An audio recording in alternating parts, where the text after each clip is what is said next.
Feels good to get you guys back in our normal routine. Missed you guys. It threw me off last week seeing you guys in a different day.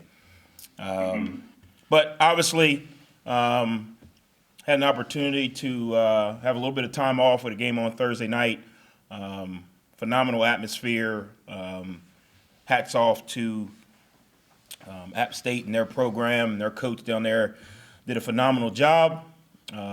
Really proud of the way our guys performed.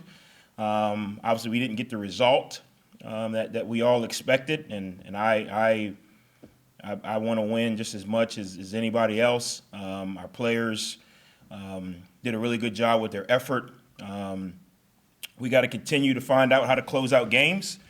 There is a lot of positive that we can take from that game, a lot of positive that we can take from that experience, but also a lot of things that we need to get cleaned up. We've addressed it, had an opportunity to go back, watch the film, had an opportunity to go back and point out some of the areas that probably cost us an opportunity to be successful. The players took accountability. We all, looked at what we could have done better, and we all looked at what we have to do moving forward in order to be successful. So we are focusing on the things that we need to do consistently to get the results we want. We're not focused on, hey, we want to win this game or that game, or we want to win this amount of games. We're focused on what we need to do to get the results we want, the process that it takes to be successful.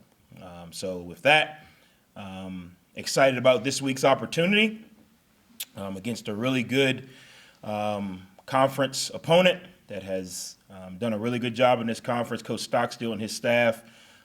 Coach Stockstill has been at Middle Tennessee State for a long time, has done a really good job, present a lot of challenges for our guys, for our schemes, for our personnel. We started off the week yesterday with a phenomenal Monday practice, and we got to build on that today and throughout the rest of the week. So with that, I'll open it up for questions. Coach, Middle's quarterback, you could look at the stats that he's put up, particularly last week. I think it was almost 400 yards, 5 touchdowns, no interceptions. That's a tough guy, tough matchup. What have you seen out of him? Yeah, man. I know they had a quarterback change or a situation happen there, and this young man came in. He's done a really good job, man. He's scrappy, he's creative, he's tough. With their system, he distributes the ball well, gets the ball out quick, does not hold on to it well, is athletic enough to when a play breaks down to create.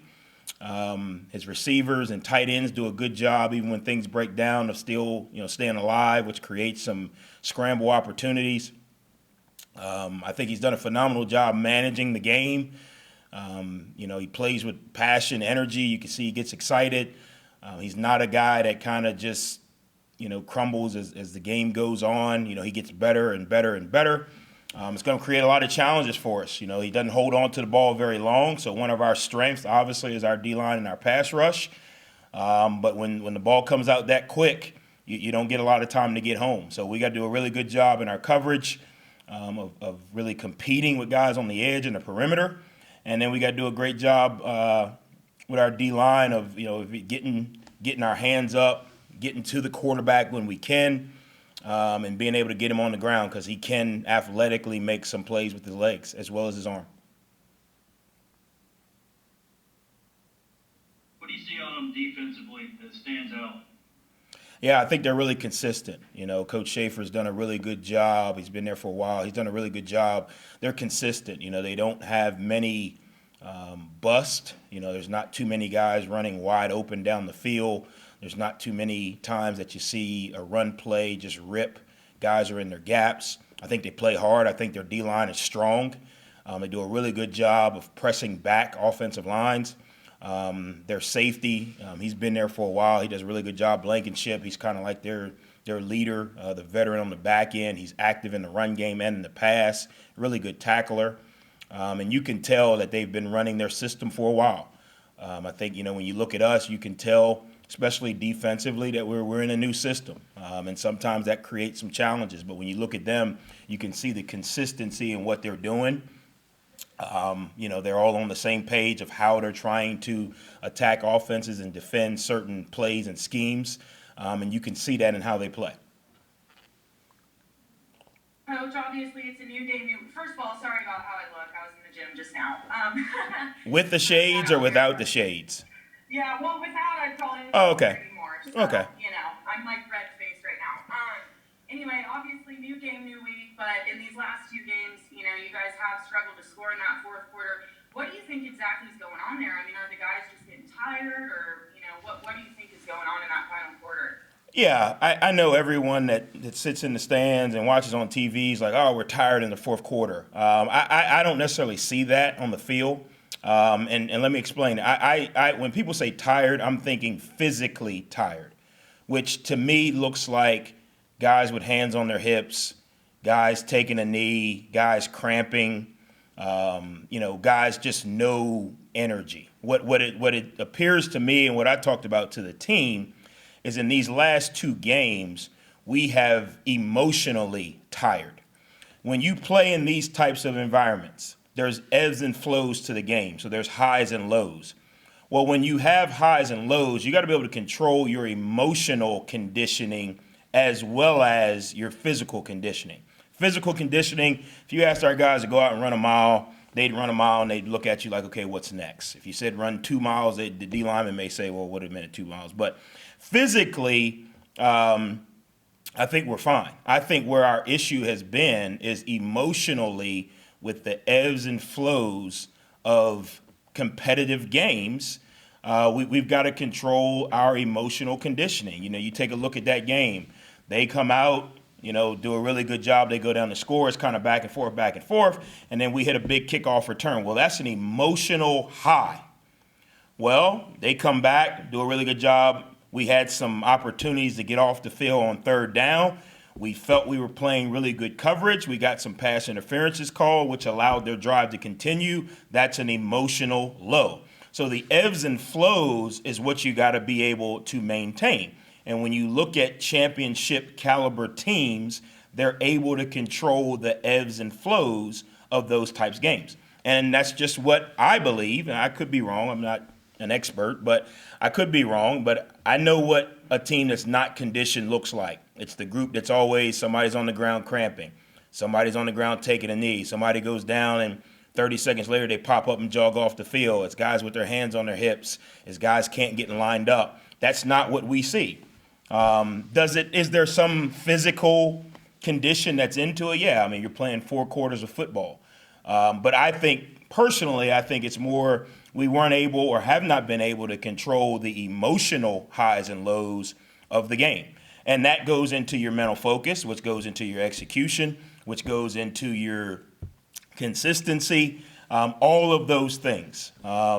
That's kind of what I see. We addressed it with our team, and we got to be able to handle those things. We score a big play. We got to be able to celebrate and snap right back in mentally to the next play. We got to understand that they're going to make some plays. When you play good teams, good players make plays. They have scholarship players too. They're going to make some plays. They're going to have some players on their team that create some advantages. And you got to be able to handle those things. You can't allow your emotions to tire you emotionally, if that makes sense. Coach, you're talking about the emotional conditioning. How do you guys work on that? Is that like, I know Ben Ashford does strength and conditioning. So is that done between each coaching group, or how is that going to be addressed? Yeah, I don't put that on Ben Ashford. I think that's just when you get accustomed to playing high-level football and you get accustomed, people talk about culture. When you have a culture of winning, and that's in everything you do, you are able to control those things more. I think it comes from an opportunity for your leaders on your team to be able to play the next play. I don't believe in, quote unquote, somebody saying go make a play, but I do believe in those emotional highs and lows. Everyone on the team, coaches included, have got to be able to go back to your fundamentals, which is alignment, assignment, execution. So being able to mentally refocus, being able to mentally move on to the next play, whether that's a 99-yard kickoff return or whether that's a pass interference that gives them 3 more downs, being able to mentally lock back in and say, okay, I got to play the next play with really good technique, really good assignment and alignment, really good reminding of my tips and reminders of the things that we talked about, and I got to be able to focus in on executing. That's how you kind of manage that, and it takes time. It's not something that happens overnight. It's not something that you can say, hey, if we do 37 mental push-ups, we're going to be ready. Or if we just start yelling at the beginning of practice, that's going to help our emotional conditioning. It's a collective effort, and we've all got to be able to celebrate and enjoy, the highs, but also to kind of put our foot in the ground and stop the slide on the lows. Coach Coach, you Alex, mentioned that. Millett said that he was PO'd about those 2 losses. Do you challenge some of that anger that they have, and say don't let 2 losses turn into 1, but you use a little of that anger to help you guys get motivated this weekend? Well, I don't think we need to get motivated because we got an opportunity to play the best game in America, and God has blessed us with another opportunity. But I think when, Millett, and I said it to the guys, I'm pissed off because I think we've had opportunities that we did not capitalize on. If we were playing the New York Giants and they beat us 58-6, it would have been great, but you kind of anticipate those things, But when you're playing teams that you feel like, hey, we had an opportunity to win these games and we didn't take advantage, it kind of pisses you off. What you have to do is and this is not pissed off, put your fist through a wall or put your head through a board.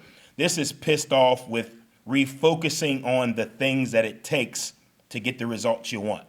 So being pissed off enough to come to practice on Monday, Tuesday, Wednesday, Thursday with an elite focus. Being pissed off enough to have accountability to look at the film and say, that's where I could have done more. That's where we could have done more. This is where we can get better. And then channeling that in your preparation and fixing it. Not just, man, we could have won, those 2 games. Man, this is messed up, man. We should have, could have, would have. No, we had an opportunity, guys. And you know what? We didn't get it done, but we are going to fix it. And that's kind of the pissed off mentality. It's not somebody putting their head through a board or wanting to fight a guy, but it's almost like, you had an opportunity and we didn't do what we needed to do to take advantage. And I won't call you Scott this week. You look much better than him. Trust me. Coach, you briefly mentioned that kick return. I just wanted to kind of expand on that more. Have you guys been able to go back and look at it? And did you see ESPN get tricked out by it? And what was kind of the conversations, the fallout from that big kick return?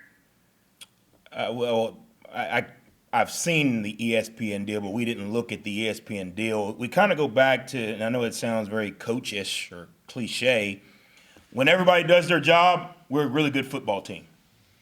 And that's kind of what it comes down to. When everyone executes and no one on that play, made 7 blocks or, jumped over 8 people, everybody did their job, just like we did on Monday and Wednesday and Thursday.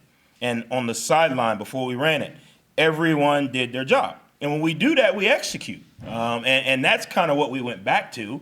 And then we went back and looked at 3 or 4 other plays on special teams where one guy doesn't do his job, doesn't allow us to have success, or 2 guys don't do their job, you're not allowed to have, we don't have success. Now, there's a difference between doing your job and playing an opponent. Well, they're a good team too. So there's going to be some plays where everyone does their job, everyone's in the right area, and one of their guys makes a play. That happens. That's football. But when you look at the film, if everybody is doing their job, everybody is executing at a high level, we have a really good chance to be successful because we have a really good football team. And we point out more of the opportunities where we didn't do A, B, or C. Instead of, well, you know what? This was a great play. This guy just made a great play. That happens. We can live with those. The ones that we can't live with is where we practice all week and then we don't take advantage of the opportunity. Coach, Xavier Gains is a guy, just looking at the numbers, he's gotten a little bit more involved each week, it seems like. You've had a month worth of games to see him in action now. Just what are you seeing out of him as far as his development goes there at tight end? Yeah, I think Xavier Gains is a phenomenal athlete. You know, he creates a lot of mismatches for defenses because he is big enough to block in the run game. Is he a left tackle blocking? No. Is he physical enough? Does he try enough to be effective? Yes. And he has the athletic ability to stretch the field. And in our system, we try to stretch the field horizontally and vertically. And when you do that, the tight end is important to that.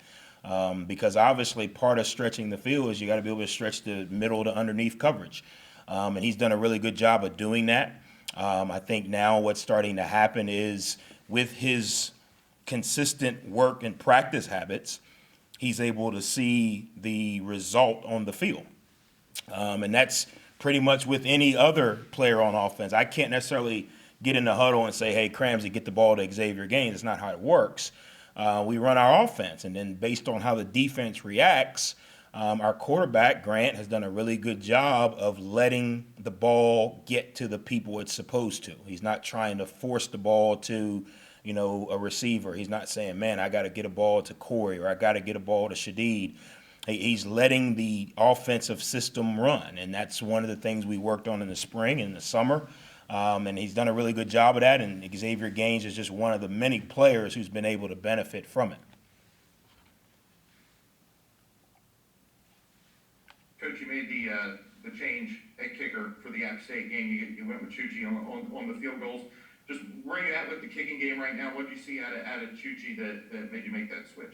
Yeah, I mean, well, first of all, both of those guys are tremendous athletes and kickers. The consistency is what we need. And one, in order to have consistency or in order to have competition, you got to give both guys a chance. And I just felt moving into the week that Sanders had an opportunity for a couple weeks, wasn't as consistent as we liked. Coochie had a better week in practice, gave him an opportunity. He's got to be a little more consistent. Offensively, we got to be a little more consistent so he doesn't have to kick field goals. It's a tough deal. I'm not a kicker, but everyone thinks the kicker is supposed to make every kick. That's just the limelight you live in. The reality of it is if you score touchdowns, then no one knows if he would have missed or made the field goal. But like I told the team, it's the kicker's role, field goal unit's role, to make the field goals when we send them out there because we try to send them out there in their range. Offensively, we've got to make sure we do a better job in the red zone so that we don't have to rely on a field goal. Defensively, whether we kick field goals, score touchdowns, we got to keep people from scoring points. Everybody's got a role. And no one can say, oh, it's Coochie's fault or it's Sanders' fault or it's the offense's fault or it's the defense's fault. That's the one thing that I've been ultra proud of this team. There has been no finger pointing. There's been no, well, you coulda, you shoulda, you didn't. It's been, hey, he didn't, we can. He didn't, we should have. And I think collectively that's going to help us down the road, if that makes sense.